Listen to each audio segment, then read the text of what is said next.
Hellebron is one of the new lords, or, well, ladies, added in the Queen of the Crone DLC.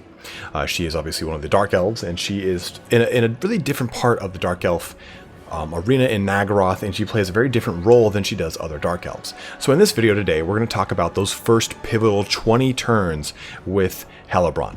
Now this assumes you've already watched our base mechanics video and you have an understanding of Total War Warhammer 2, so we're not going to go over stuff like Public Order and such, but rather we're going to go over those first 20 turns. Now this is going to be very similar to our Alariel and our Lithanar videos, where we kind of has established those first 20 turns are for the most part going to be very similar to almost everyone's playthrough. Maybe you have a very radical way of wanting to play Dark Elves, or how you want to play Hellebron, preconceived notions.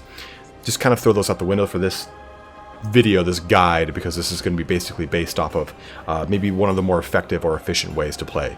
And a lot of this information is kind of compiled between myself and Lore Master of Sotek, who is very much the master of campaigns. So hang tight here and let's talk about some of Hellebron's mechanics, some Dark Elf mechanics, and how they all kind of play hand in hand. So let's go to this little ditty and how they play. So Hellebron has the Death Knight mechanic, a night of pure carnage and murder, where the streets of Har Ganeth are bathed in blood, rejuvenating its queen and granting her untold powers. Without regular Death Knights, where the slave pits are open to commit murder, Hellebron's strength and power will dramatically weaken over time. So basically, you see this gauge right here. This kind of shows you the relative health of Hellebron. Is she the Blood Queen? Are the people joyous, respected, bitter than a crone? So you can see, like, as the Blood Queen, she's got quite a few buffs. You know, she gives loyalty to her lords, 25% reduction in vigor loss for herself, a 20% physical resistance for her and her witch elves, increase of leadership of the army or armies, all of them, and +6 low public order for all provinces. And this kind of slowly trickles down to respected before hitting bitter, which you start hitting penalties, then hitting crone, which you start hitting massive penalties. You're getting the adverse of Blood Queen, and it's really, really tough at that point, because the crone, who is essentially a blender, turns into a bit of a paper cannon at that point. So you kind of, or I'm sorry, a paper box, something made of paper that gets destroyed easily. Let's just say a paper lantern. So you have to be a little careful here, because Crone Hellebron doesn't start with the most units. She does have her nice little Death Hag here, and I would actually move her right here and recruit 2 units of Dark Shards, and 1 unit of Dread Spears. By moving her against the border and then recruiting, we basically used the maximum amount of move that we can, and while recruiting at the same time, to make us closer to Spite Reach, and we'll go over that location in just a second. As always, you have the slave mechanic that is present for all of the Dark Elves, so it is extremely important for Hellebron, and we'll go into that a little bit more here.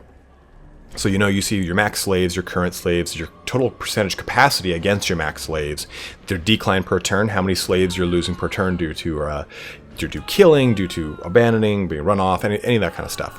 You have your income generated from those slaves, and the public order either bonus or penalty or negativity from those slaves as well. And this gives you a total amount of that number. Now this button here determines, are you going to receive slaves? Do you want more slaves, or do you want no slaves? So we're going to choose additional slaves. So in general, because we're going to build in the infrastructure, we're going to build slave pens. This is extremely important. Build slave pens. They are so important for her, and I would only build them in your provincial capitals. So slave pens, you see, increase the income generated per 100 slaves in the province. You get 10 per 100. And then it also increases the income from slaves by 10%.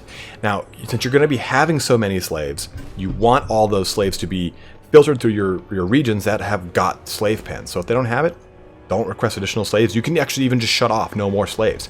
In fact, if you freshly take over an area, don't have slaves, because if you have slaves, it's going to negatively affect your public order. So you don't want to deal with that at all.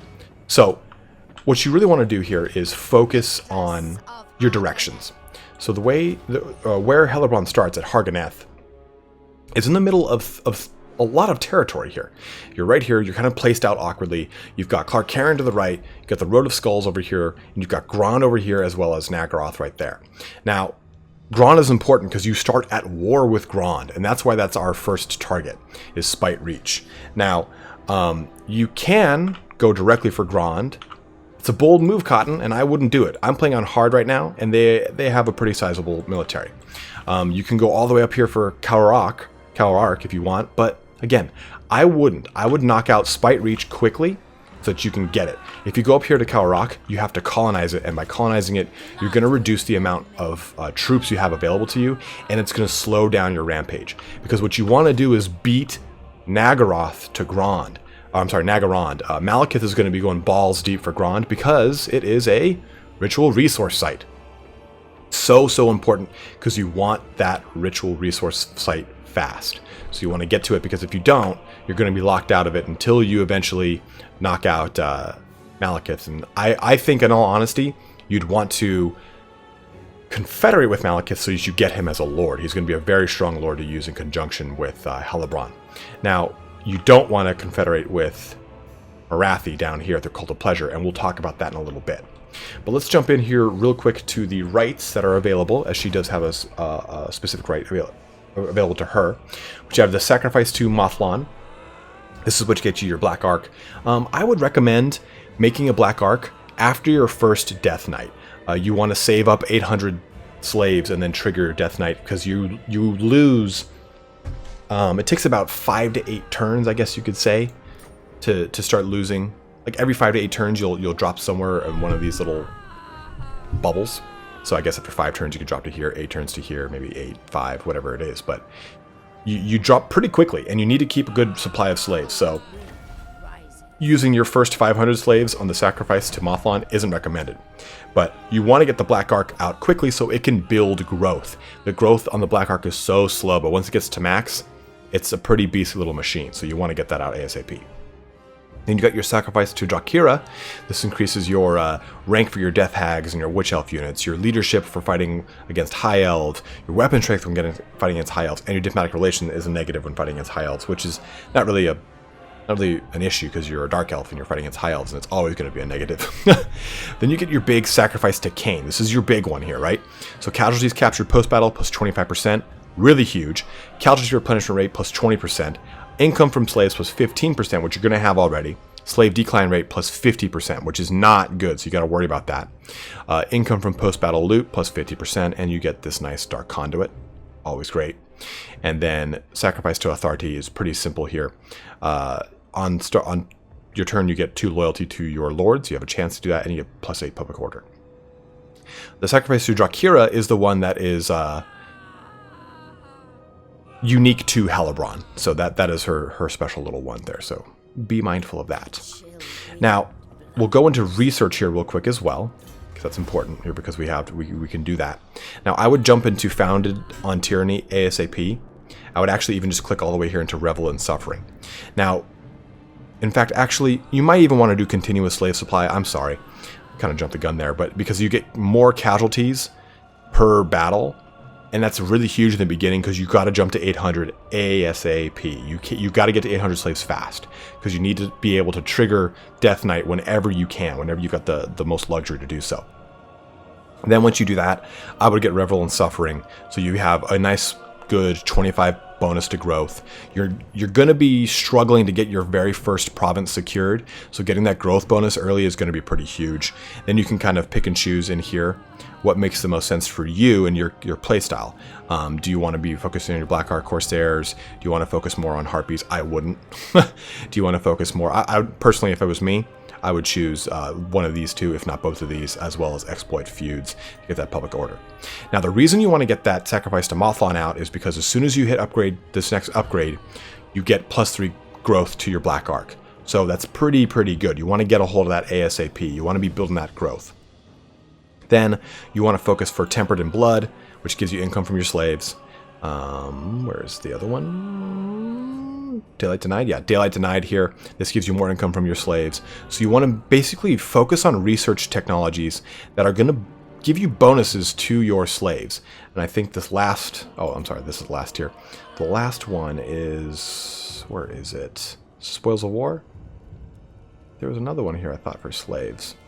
But basically, after that, if you're thinking about, since you're Har Ganeth, you might want to focus on stuff like this. speed increase for Witch Elves, Blackguard, Har Ganeth Executioners, and Sisters of Slaughter units, because you're going to get so many of those early. You're also going to get Bloodforged Plate Mail, which gives you bonuses to your Har Ganeth Executioners, and Witch Ceremony Weapons, which gives you bonuses to your Witch Elves and Sisters of Slaughter, as well as Har Ganeth Executioners. And that way you're stacking your bonuses, because if we take a look at the unique buildings for Har Ganeth, you get Hellebron's Palace, which is great. Gives you some nice public owner bonuses. Gives you a Death Hag hero capacity increase, minus reduction for recruitment costs for Witch Elves, upkeep reduction costs for Witch Elves units. So you get a lot of bonuses from this. Now you also get Fiery Pits of Sacrifice. This helps out with your Canine Assassins, upkeep with for your Har Ganeth Executioners, recruitment costs for your Har Ganeth Executioners as well, and income from post-battle loot, as well as a garrison of Executioners.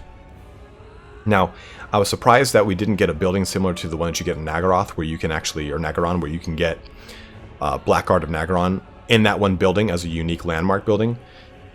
You can't here, you still have to go up here to the Temple of Cain to get your Executioners, but you do want to kind of blitz for those.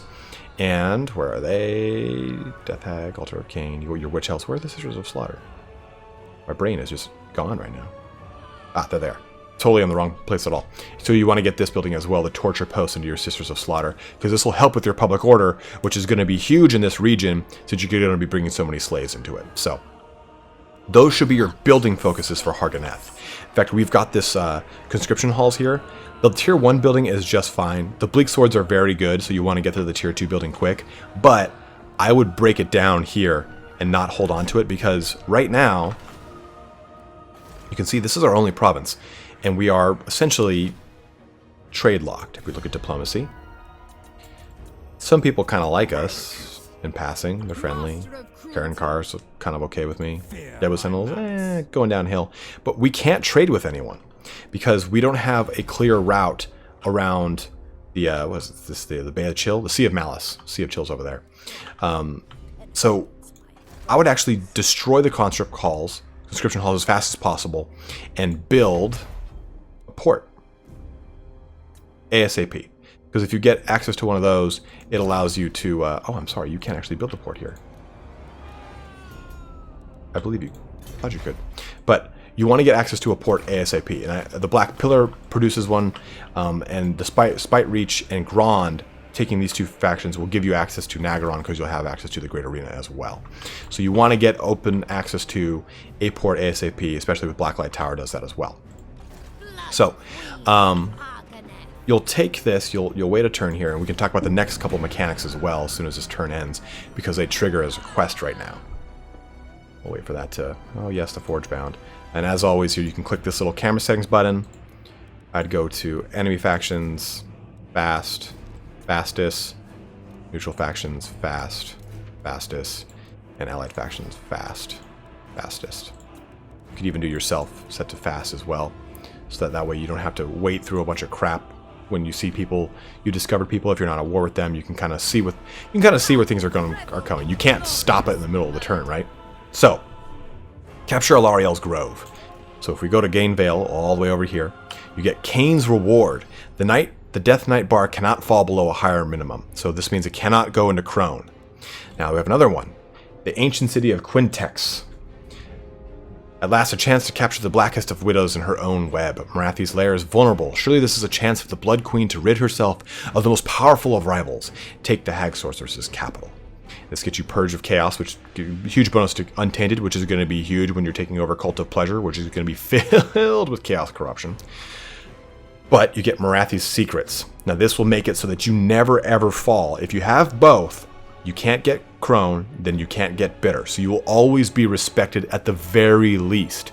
So it's huge to get those. If you get the hold of those quickly, you basically ensure that Death Knight is no longer a very threatening portion of the game, and is a thing you can trigger when you want a really good boost. So, Crone Hellebron, I'd want to get her to Spite Reach, and I'd want to take that out ASAP. And we'll just auto-resolve this. In all honesty, I wouldn't auto-resolve that. And the reason I wouldn't auto-resolve that is because I'd want to keep this army rampaging. and I want to loot and occupy because I want those slaves ASAP.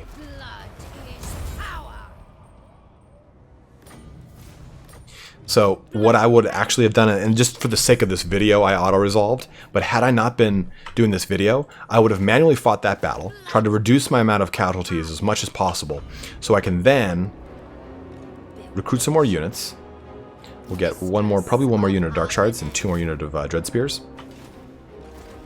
And we'll level her up, and this is a good time to talk about this portion before we go into the Blood Voyages and the other portions of Hellebron's mechanics. So I would get Route Marcher, but then I would get Dreaded Slaver ASAP. You want that increased casualty capture post-battle. It's so huge. I cannot stress it enough. But once you get that, you're going to be sitting pretty, because if you get that, you're just going to be getting quite a few slaves per turn. I would even focus all the way even here to Elven Healing. This reduces a lot of the attrition you're going to deal with. You could play Hellebron very aggressively, and if you do, this casualty replenishment rate in conjunction with your Hag Queen's casualty replenishment rate is going to allow you to keep your army on the go. And Lightning Strike is so strong, because basically what this means is you can lightning strike against something that is being reinforced by other cities, so you can actually just isolate one army. This allows you to really do a lot of damage here, and Draft Master is always great. Recruitment rank is very strong, so keep that in mind. I would definitely build your blue line first with Hellebron ASAP, then you can focus into stuff like the Champion of Cain, which you reach level 10. But I mean, Blood Frenzy is really the big one. And I would focus more on her defense, because she already has so much melee attack and so much weapon strength that you don't need to worry too much, because Blood Frenzy in and of itself is going to be such an increasing stacking buff. And all the other things up in here are so good that I would focus on stuff like Impassioned. And down the line, I would look at stuff more like Blade Shield to keep her up and running. You want to really focus on stuff like her armor, which is naturally low. But really, you want to get her onto a Manticore quickly. The Cauldron of Blood is good. I really enjoy the Cauldron of Blood, but honestly, the Manticore is a nightmare when it comes to the campaign. She just wreaks havoc on that thing. With all these buffs stacking up on her, she can just do so much damage. I would really focus for that Manticore ASAP. I mean, obviously, you're gated until rank 17, so enjoy the Cauldron of Blood for 5 ranks, but still.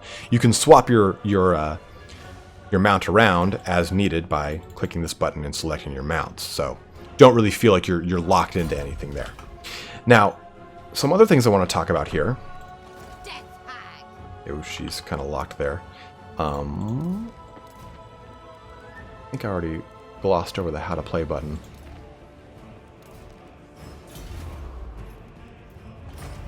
Yeah, unfortunately, I already kind of did it. I'm sorry about that, guys. But the other thing she has is her Blood Voyage. So after you trigger Death Knight, a Blood Voyage spawns, which is, it's kind of like, think of it like a Dark Elf Wa that you can't control, but its sole purpose is heading all the way over here to Gain Vale and attacking Averlorn. So that's its purpose. It's going to do what it does. On its route, though, it's going to raid, it's going to raise, and it's going to sack cities that it comes across. So it's going to go crazy en route.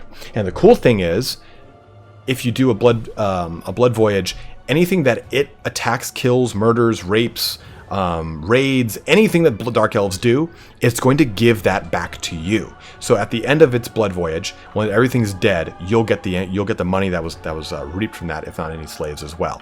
So you get bonuses for doing it. It's definitely makes triggering Death Knight a really periodic bonus to you. It's not anything terrible.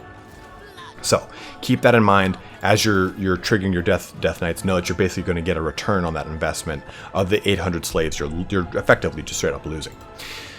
Now, another thing too I want to talk about here, and we're kind of almost coming to the end of this video. We'll talk about directions and what settlements to focus on, but you've got the other mechanic that is inherent to all the elves now, the Shrine of Cain.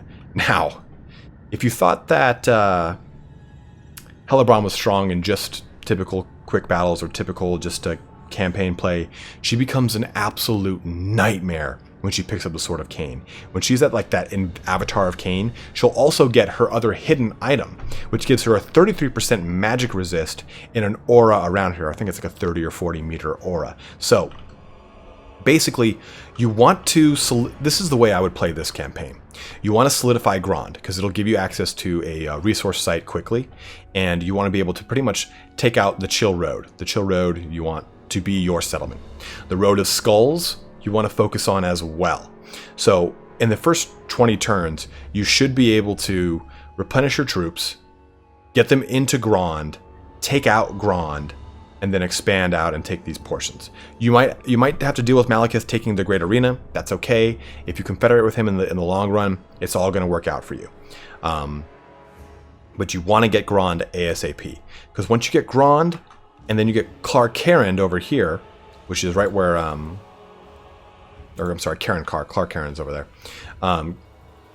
Karen Carr is right where Nagarath starts. They're right here. So you want to be able to get over here to Karen Carr ASAP and take that over. Because if you take that over, you get access to the unique slave building, which unfortunately we can't see it here. But the unique slave building is going to be so huge in your slave production, your income from those slaves, as well as all the other goodies attached to the amount of slaves you're going to have in your research from all your other benefits. So let's go ahead and end that turn. One thing I'll also talk about here, because it's pretty important. A lot of people ask me this on as far as like, hey, how do I build my initial army? As always, take into consideration. There's any ruined settlements? Yeah, we're never going to. I don't search ruined settlements anymore, because more often than not, it's a negative thing. Very rarely is it a positive thing. So we'll move her down again, closer to this border, and build more into her army. So she's got 4 dark shards. I'll make a 5th one, and then I'll fill in more dread spears, and then we should be able to do one more last build before pushing on to Grond. Now, Har Ganeth, I would probably destroy these orchards and build a conscription yard there, if not outright a growth building, to be totally honest, because it can take 3 turns until we get growth to expand our buildings there to make more things. Growth is almost always the most important thing outside of like slaves for Hellebron. Now, how I would really factor this army is I would go anywhere from 4 to 6 dark shards, and then a serious amount of dread spears to begin with, until I made the rank 2 conscription halls. Once you do that, you get access to bleak swords. Then I would actually have 2 to 4 dread spears. I'd have rest dread spear or bleak swords filled in with my Sisters of Slaughter, my Har Ganeth executioners, and my Death Hag. This is just for the first 20 turns, so you want to take into consideration here. So I guess if I'm looking at this, 1, 2, 3, 4, 5 plus 3, so you'd have 8 bleak swords, because you're not going to be dealing with much anti-large, so you can get away with just 2 dread spears and you'll be fine with that. So you'd have 8 bleak swords, 2 dread spears, 4 to 6 dark shards, your Har Ganeth executioners, your Sisters of Slaughter, your Death Hag, your legendary lord Crone Hellebron. You can also try and get to the sorcerer's abode as quick as possible too, to get some casting. That is highly recommended. You want to have a caster in your army at almost all times. There's very few times you do not want it. But hopefully this gives you guys a really good idea on how to play Hellebron in the first 20 turns. Obviously, this is only the first 3 turns. I'm not going to make you guys sit through all 20 with me, but the first 20 turns should really only take about an hour to 2 hours. And I don't want to play through every single battle here as I kind of explain how these mechanics are running. I feel it's not fair to you guys. If you want, I want you guys to just jump into that game ASAP. Like, in fact, like, yeah, you can see here, Grond still has a 10 stack. We'll have a full 1, 2, 3, 4, 5. Screw it, 6. And I would do that. And replenish troops again. I would always do that because I would play a little bit more aggressive with her. But you see here now, Crone Hellebron is a little bit scarier. She's going to be able to probably take a Grond on the next turn or 2, and then from there you'll want to solidify that. You can win this entire campaign with these 3 regions: the Chill Road, the Road of Skulls, and the Broken Lands, Islands. I can never remember.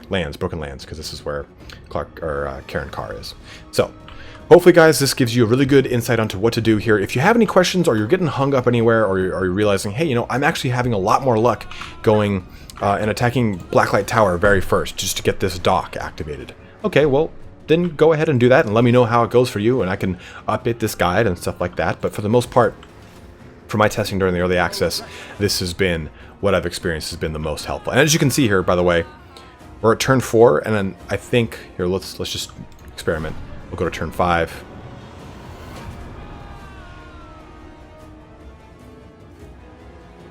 Let's see what happens here. And so turn 5, she's just barely before the next jump into Respected. So you do have to be very mindful of that, guys, going into this. But as always, guys, if you have any questions, any concerns like that, go ahead and comment below. Don't forget to like, subscribe, all that action. But thanks so much for watching. Enjoy the Queen of the Crone DLC, and I hope to see you guys back here with some more comments about how your campaigns have been going. But thanks for watching. Have a good one, and take care.